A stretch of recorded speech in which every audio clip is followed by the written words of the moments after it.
මාලේ කන්ද තරම් උසට දුන්නත් වැඩක් නෑ.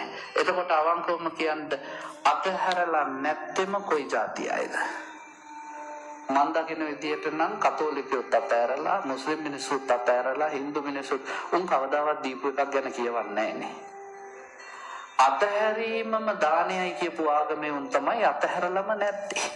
බෞද්ධයෝ. ආන්දරුන්ට දාන දීලා අවුරුදු 7ක් ගියත් කියනවනේ අපි දුන්නේ. අර පරණ නායකහරු කෙනෙක් අපවත්තේදී කවි පන්ති ඇල්ලුවා. මොකක්ද ඒකේ පළවෙනි කවි? දානෙට බනට පිරිතට හත් වලාමෙට යන්නට ඕනේ අඬ ගැහු ගැහු වෙලාවට. ඩිංගක් වැරදුනොත් දායකයාගේ කට කුල කීමට ඇරේ දුන්බත් ඇටේ සිට.